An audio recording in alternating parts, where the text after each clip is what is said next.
इस नाव को उठा के घूम रहा है इधर से उधर।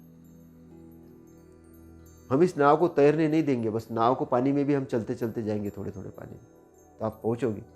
नाव तो एक साधन है, साध्य नहीं है, वाहन है। तो धम्म जो है, तथागत का दिया धम्म है, यह आपके लिए साधन है, साध्य नहीं है। समझना, यह आपके लिए साधन है पार करने के लिए, दुख पार करने की, मुक्ति के। इसका उपयोग शरीर के माध्यम से करना है। इसका उपयोग करके मुक्त हो जाना है इस भवसागर से, तैर कर। उसमें डूबना नहीं है, उस भवचक्र के अंदर नहीं डूबना है। उसमें गोता नहीं लगाना कि मैं सब कुछ जानता हूं, मैं सब कुछ मानता हूं, वो मेरी कोई जानकारी है। और मेरे कोई जानकारी है, किसी को दूसरे को जानकारी नहीं है। लोग ने तो तथागत के वचनों पर भी विवाद किया, भयंकर विवाद किया। उन्होंने ऐसा विवाद किया कि अलग अलग तरीके के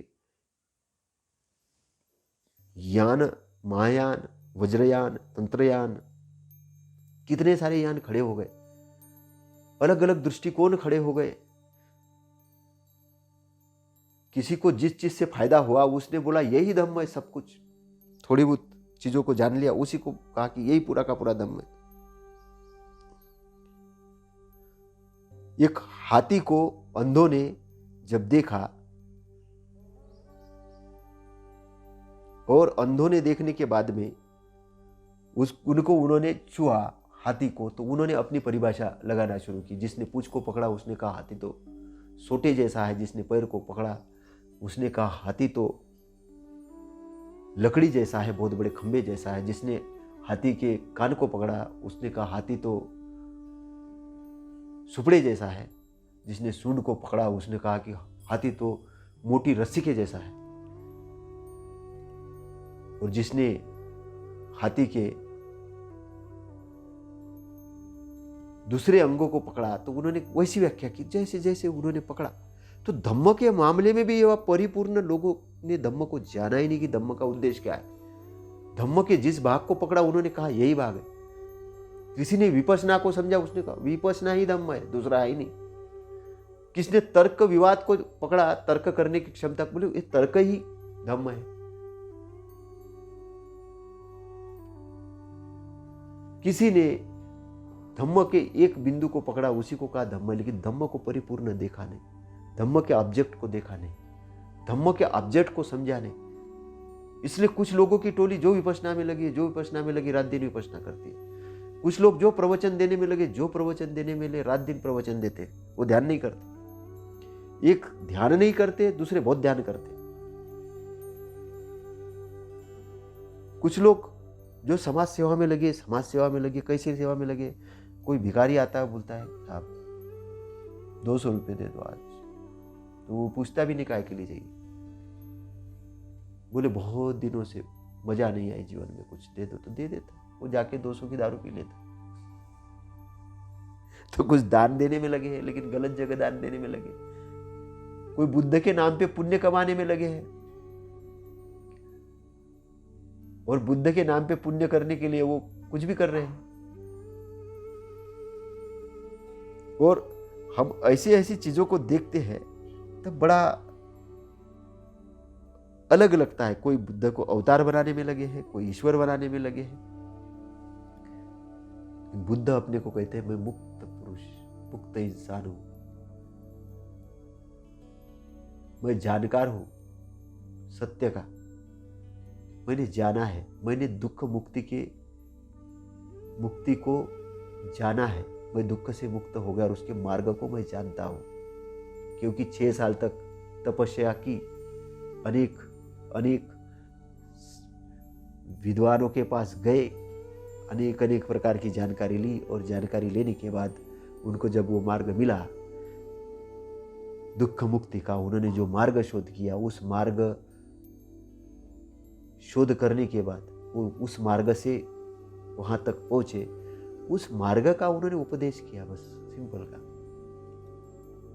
अगर आपको यहां से मुंबई जाना हो तो जो आदमी मुंबई जा चुका है उसको पूछोगे तो वो बता देगा मुंबई गया हो। जो अमेरिका गया वो बता देगा मैं अमेरिका गया हूँ। और अमेरिका जाने के लिए कहाँ से जाना पड़ेगा, कौन से ट्रेन में बैठना पड़ेगा, कौन से प्लेन में बैठना पड़ेगा, कौन, तो वो बता देगा। वैसा वैसा अगर आप कर लोगे आप पहुंच जाओगे। उसमें विवाद करने की क्या जरूरत है? और समझ के जान के जाओ। ऐसे नहीं कि उन्होंने बोल दिया उधर है तो, लेकिन अगर उन्होंने बताया और आप नहीं गए, आप दूसरी दिशा में निकल गए, वो बोले पहुंच गए दिल्ली, जाना था मुंबई, तो आप ये मान रहे थे कि आदमी ने गलत बताया। जांचो परखो समझो तो सही। तो क्या होता है कि विवाद के जो इच्छुक लोग हैं उनकी इच्छा ही विवाद करने की है। इच्छा जब ऑब्जेक्टिव विवाद करने का है तो वो एक दूसरे को मूर्ख बताते हैं। और इच्छा क्या होती है कि लोग हमारी प्रशंसा करें। उनकी इच्छा ये नहीं होती कि सत्य की जानकारी हो जाए, लोग प्रशंसा करें, क्या वक्ता है, क्या जानकारी वाले आदमी, क्या जबरदस्त बोलता है। लोग इतने में खुश हो जाते हैं, क्या जबरदस्त नाटक करता है भैया, भाषण देते देते रोता भी है, गाने भी गुनगुनाता है, कितना जबरदस्त वक्ता है, इसकी बात तो बिल्कुल सत्य है। ऐसा लगता है कि बस इससे तो बढ़िया वक्ता कोई है ही नहीं। और वो क्या हो जाता है, आसक्त हो जाता है कि मैं ही सब कुछ। और एखादे आदमी ने उसकी विरोध कर दिया तो वो इतना अंदर से कुपित हो जाता है, इतना अंदर से नाराज हो जाता है, उसकी नाराजगी फिर कोई दूसरी जगह जाके वो निकालता है। तो प्रशंसा के इच्छुक हो परिषद के बीच में पड़ने पर संघर्ष होता है।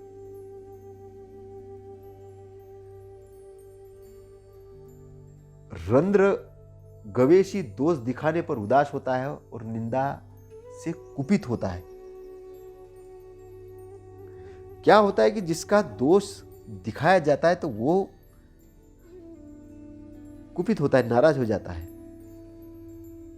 क्रोधित हो जाता है, और इसके कारण वहां संघर्ष पैदा हो जाता है। क्योंकि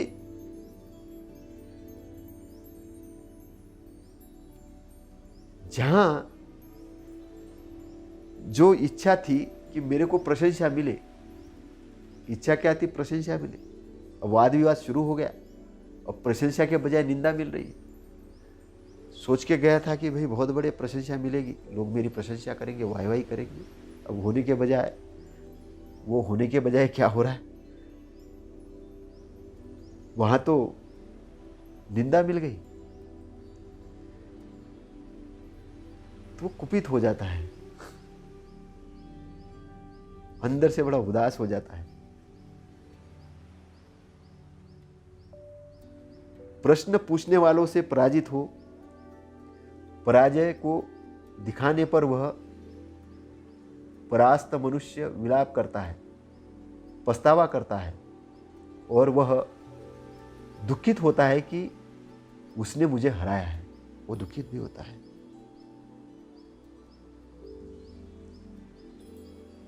अब प्रश्न पूछा, उसका उत्तर उसे मालूम ही नहीं है। वो बोल रहा था कि भाई ईश्वर को मैं जानता हूं। सामने वाले ने पूछ लिया क्या है ईश्वर बताओ, और प्रश्न का उत्तर ही नहीं दे पाया, तो हारा हुआ मान रहा है।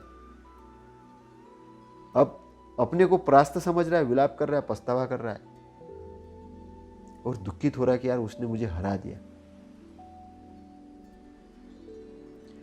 ये विवाद श्रमणों में उठते हैं और उनमें प्रहार तथा प्रतिहार होते हैं।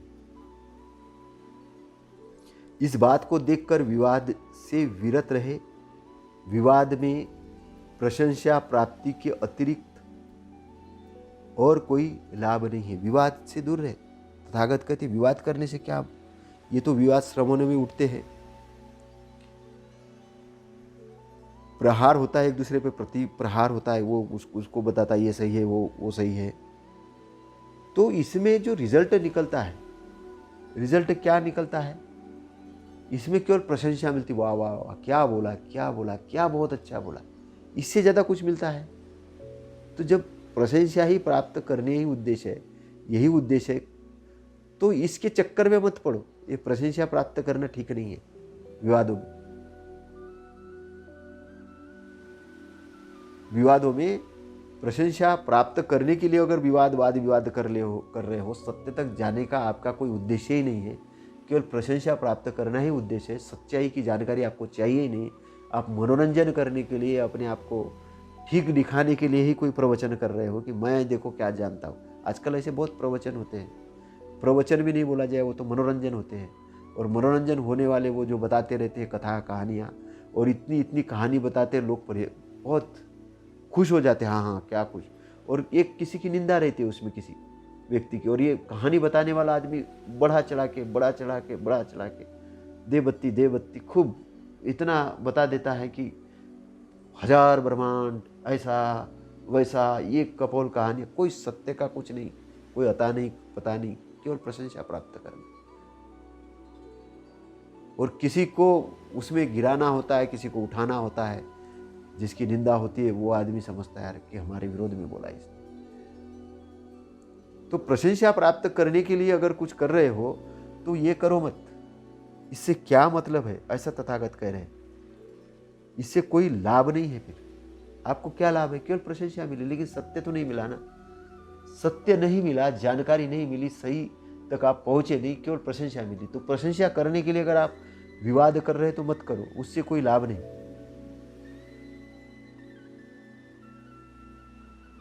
वह परिषद के बीच में अपने मत का समर्थन कर प्रशंसित होता है, वह मन के अनुसार इच्छा को पूरा कर उससे फूलकर हंसता है।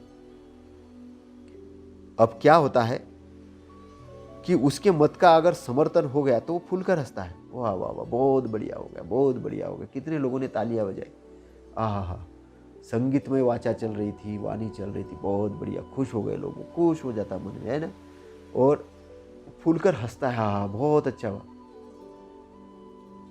विवाद में मानातिमान रूपी जो फूलना है वह उसकी पराजय भूमि भी है। अब विवाद के अंदर में उसको प्रशंसा मिली, ये मिली, तो उसको लगता कि हाँ मैंने बहुत कुछ, लेकिन वो पराजय भूमि भी तैयार कर रहा है। इस बात को देखकर भी विवाद न करे। कुशल लोग इससे शुद्धि नहीं बताते। जो कुशल है वो उसको शुद्धि नहीं बताते कि आपने किसी को हराया और आप फूले नहीं समा रहे कि आपसे तो बस कोई जानकारी नहीं है, आपसे तो आप बहुत बड़ी, क्योंकि आपने उसको वाद विवाद में तो हरा दिया। लेकिन एक तरीके से आप अपनी पराजय की भूमि भी तैयार कर, क्योंकि जिसको हराया वो भी सोचता है कि मैं अगली बार किसी जगह पे इनसे बातचीत करने का अवसर मिलेगा तो मैं ऐसा बोलूँगा, या वो दूसरे मंचों से कुछ गड़बड़ बोलना शुरू करता है। तो एक दूसरे पर विवाद का वो खेल चलते रहता है।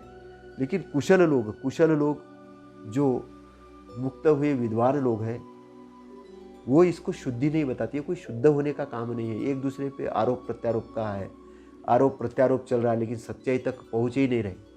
सत्य क्या है जानकारी नहीं, आरोप प्रत्यारोप पर ही अपना दिमाग चल रहा है। तो आरोप प्रत्यारोप और वाद विवाद में ही पढ़ के सच्चाई को भूल रहे हो। तथागत कहते हैं कि सच्चाई को भूल रहे हो। कुशल लोग इससे शुद्धि नहीं बताते, इसे शुद्धि नहीं बताते हैं।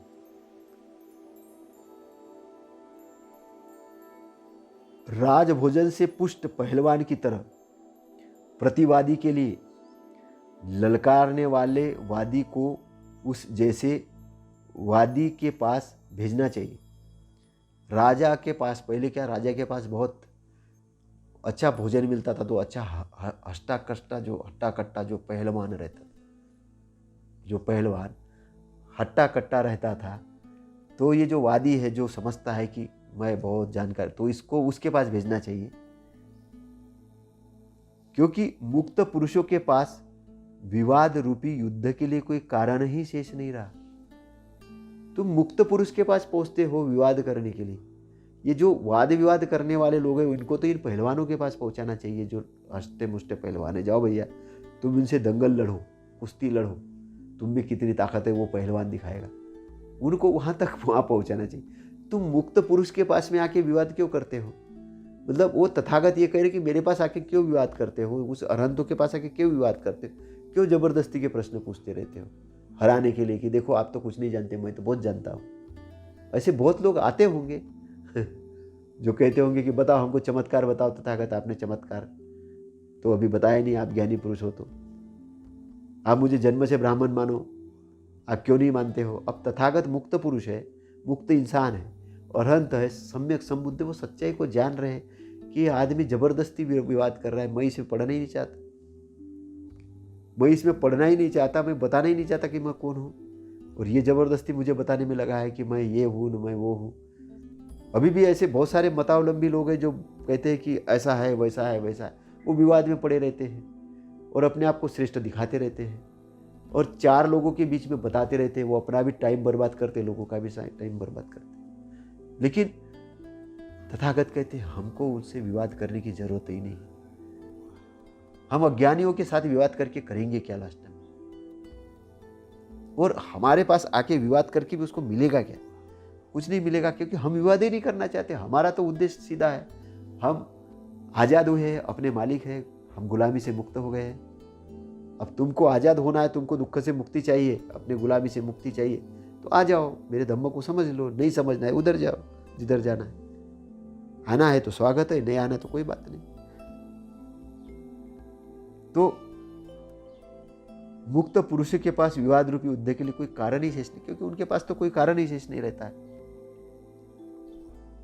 जो किसी दृष्टि को ग्रहण कर विवाद करते हैं और अपने मत को ही सत्य बताते हैं, उन्हें कहना चाहिए कि विवाद उत्पन्न होने पर तुम्हारे साथ बहस करने को यहाँ कोई नहीं है। अब वो अपने दृष्टि को पकड़ के विवाद करते हैं, किससे? मुक्त पुरुष से, जो ज्ञानी पुरुष है, अरहंत है, उनके साथ विवाद करते हैं। तो बोलते कि भाई तुम अपने दृष्टिकोण में पड़े हुए विवाद कर रहे हो, तुम उसको तो छोड़ ही नहीं रहे हो, तुम उन बंधनों को छोड़ नहीं रहे हो, उस बंधनों को पकड़ के विवाद कर रहे हो। कुछ लोगों को देखे होंगे ना कि जो अपने दृष्टिकोण को ऐसा तगड़ा पकड़ के रखते हैं कि बस वो बोलते कि हमको सब जानकारी है, और सब जानकारी होने के कारण वो वहीं पे पकड़ के दूसरे से विवाद करते। वो अपना तो टाइम बर्बाद कर रहे हैं, वहाँ पे सामने वाले का भी बर्बाद कर रहे हैं। तो तथागत कहते जो मुक्त पुरुष है, जो ज्ञानी है, उनके साथ विवाद में पड़े ही नहीं। क्या करोगे आप विवाद में पड़ के अपना समय बर्बाद करके? अपना समय बर्बाद करने के बजाय उसको बचाओ, कुछ अच्छी जगह लगाओ। तो विवाद में पड़ने की जरूरत ही नहीं है। जो लोग एक दृष्टि से दूसरी दृष्टि का विरोध न करते हुए प्रतिवादी रहित को विचरण करते हैं, क्या पसूर शिक्षा समाप्त उन्हें तुम विवाद में पा सकते हो? जो लोग हैं, जो अनंत है, जो एक दृष्टि से दूसरी दृष्टि का विरोध नहीं करते, वो ज्ञान देते हैं, जानकारी देते हैं। विरोध करना और जानकारी देना, विरोध करना और जानकारी देना, दोनों में अंतर है। लोग विरोध करते, ये ऐसा वो वैसा, विरोध में अपना टाइम विरोध से विरोध ही पैदा होगा। अगर आपने विरोधी बातें की तो विरोधी बातें से विरोधी बातें पैदा होगी, लेकिन सत्य से सत्य पैदा होगा। तो सत्य की जानकारी देना अलग बात है और विरोध करते रहना दूसरी बात। लोग विरोध में अपना टाइम बहुत ज्यादा व्यर्थ करते हैं। जब एक्शन की बात आती तो एक्शन नहीं करते, वो रिएक्शन करते। भाई आपका खेत है और खेत के अंदर में संरक्षण करना आपका काम है, आप संरक्षण तो कर नहीं रहे और दूसरे की मवेशी घुस गई तो विरोध कर रहे हो। दूसरे की मवेशी खेत में घुस गई तो वो बोल रहे क्यों घुस गई? अभी उसकी तो गलती है, लेकिन गलती आपकी भी, आपने भी संरक्षण नहीं किया। तो जो जागृत पुरुष है वो संरक्षण की बात करेगा, विरोध की नहीं। वो अपने को उसके अनुसार डेवलप करेगा। जब जागृत होगा, जब मुक्त होगा, वो विरोधी भाव लेके क्यों जाएगा? वो एक दूसरे का विरोध क्यों करे? क्योंकि विरोध कर ही नहीं सकता। किस चीज का विरोध करेगा? उसका तो ऑब्जेक्ट है अच्छाई की स्थापना करना। तो बात व्यवस्था परिवर्तन की नहीं, व्यवस्था की स्थापना की होना चाहिए। विचार परिवर्तन की नहीं, अच्छे विचारों की स्थापना की होनी चाहिए। ऑब्जेक्ट को चेंज करने की जरूरत है। आप परिवर्तित न करके उसकी स्थापना करो, अच्छी चीज की स्थापना करो। आपका ऑब्जेक्ट आपको आसक्त छोड़ने की तरफ नहीं, आसक्ति रहित होने पर आपको फोकस करना है। आपको बुराई पर बात करने के बजाय अच्छाई की स्थापना पर बात करने की जरूरत है। आपको विरोध करने के बजाय आपको अच्छाई के स्थापना की तरफ काम करने की जरूरत है। जो कुछ गलत हो रहा है, गलत को न होने देने के लिए आपको दृढ़ संकल्पवान होकर काम करने की जरूरत है। उसके लिए आपको मैत्री पूर्वक घूमने की जरूरत है, विरोध करने के लिए नहीं। केवल विरोधी भाव लेकर नहीं, एक विरोध से दूसरा विरोध उत्पन्न होता है, दूसरे से तीसरा। तो ये संसार पूरा विरोधी भाव के अंदर में चल रहा है। एक दूसरे की खिंचातानी कर रहा है, एक दूसरे की प्रशंसा कर रहा है, एक दूसरे को मूर्ख बता रहा है, लेकिन सत्य तक नहीं पहुंच पा रहा है। लेकिन जो सत्य तक जो पहुंचे हुए अरहंत है, जो ज्ञानी पुरुष है, जो विद्वान पुरुष है, वो इस लफड़े में नहीं पड़ते। वो सत्य का प्रचार प्रसार करते हैं, लोक हित के लिए काम करते हैं, लोक सुख के लिए काम करते हैं, और खुद के हित और लोगों के हित, संसार के हित, मानव मात्र के हित कल्याण के लिए अपनी वाचा को बोलते, अपना भ्रमण करते, अच्छाई की स्थापना के लिए। तो तथागत से किसी ने पूछा कि आपके धम्म का क्या ऑब्जेक्ट है? बोले धम्म नैतिकता के राज्य की स्थापना करना, संसार के अंदर नैतिकता के राज्य, मॉरलिटी का राज्य स्थापित करना। अगर मॉरलिटी का राज्य स्थापित होगा, सच्चाई का राज्य स्थापित हो गया, तो लोग दुखी नहीं रहेंगे, पीड़ित नहीं रहेंगे, वो समझ जाएंगे ऑब्जेक्ट है। उस ऑब्जेक्ट को लेकर काम करते थे। अपनी दृष्टि के समर्थन में अनेक बातें सोचते हुए जब तुम शुद्ध पुरुष के पास पहुंचते हो, तो विवाद में तुम उसे नहीं पा सकते। अब वो तुम चाहते हो शुद्ध पुरुष विवाद में पड़े, और विवाद में पड़ने के लिए तुम अपने दृष्टि के समर्थन में उसके पास में जाते हो, अपना दृष्टिकोण लेके जाते हो। तथागत बताओ कि आत्मा है कि परमात्मा है, उसका व्याख्या बताओ। ये पृथ्वी कैसे उत्पन्न हुई बताओ, ये ईश्वर क्या है बताओ, मैं मृत्यु के बाद क्या होऊंगा बताओ, मैं पहले जन्म में क्या हुआ बताओ। अब अपना दृष्टिकोण लेके उनके विवाद करते हो। तथागत बोलते मुझे इससे कोई लेना देना नहीं, मुझसे तो ये लेना देना है कि इंसान दुख में है, पीड़ित है, उसके दुख को और पीड़ा को खत्म करना, और उसको परम सुख वाले निब्बान के एरिया तक पहुंचाना मेरा धम्म है। मैं दुख से मुक्त दिलाने वाला मार्ग जानता हूं।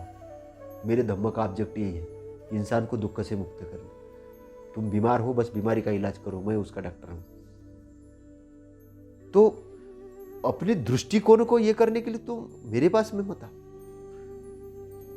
ये जानते हो क्या, वो जानते हो क्या, ऐसा करते, वो फालतू की बातें मत करो, मिथ्या वाचा मत करो। यहाँ पे मिथ्या वाचा मत करो, मिथ्या दृष्टिकोण लेके मत आओ। मेरा अष्टांग मार्ग है, मेरी सम्यक दृष्टि है, राइट दृष्टिकोण है, उसको जानो। सम्यक दृष्टि को जानो, सम्यक संकल्प को जानो, सम्यक वाचा को जानो, सम्यक कर्मान को जानो, सम्यक आजीविका को जानो, सम्यक व्यायाम को जानो, सम्यक स्मृति को जानो, और सम्यक समाधि को जानो। मैंने धम्म में आख्यात किया उसको जानो। जब से मेरे को बोधि प्राप्त हुई है, तब से लेके शरीर छोड़ने तक, उसके बीच में मैंने जो बोला है वो अन्यथा नहीं बोला है, बगैर किसी ऑब्जेक्ट के नहीं बोला, कुछ ऑब्जेक्ट लेके। और मेरे नाम से अगर किसी ने कुछ उल्टा सीधा लिख दिया तो उसको मत मानो। तथागत विवाद में नहीं पड़ते, तथागत को विवाद करने का कोई कारण नहीं है। तथागत आपके दुख मुक्ति के लिए रास्ता बताते हैं, भटके हुए को मार्ग दिखाते हैं, निराश को आशावादी बनाते हैं, और आपको अपना मालिक बनाना चाहते हैं। आपके मालिकत्व को, आपकी अच्छाई को आपके अंदर से बाहर निकालना चाहते हैं,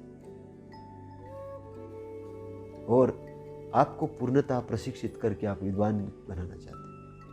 तथागत आपके सबसे अच्छे कल्याण मित्र हैं, और तथागत की मित्रता इतनी ज़्यादा व्यापक है कि सभी के लिए मित्र करते हैं। तो हमको तथागत के वचनों को समझना है, जानना है, और जानकर समझकर उसका बहुत बड़े पैमाने पे प्रचार प्रसार करना है। प्रचार प्रसार कर अहोभाव से अपनी गंतव्य की यात्रा को सफल बनाना है। शरीर के रहने तक तृष्णा से पार होकर, बुराई को छोड़कर शुद्ध होकर इस शरीर को छोड़ना है आनंद के साथ। और ये जबरदस्ती के विवादों में न पड़कर अपने आप को डेवलप करना है।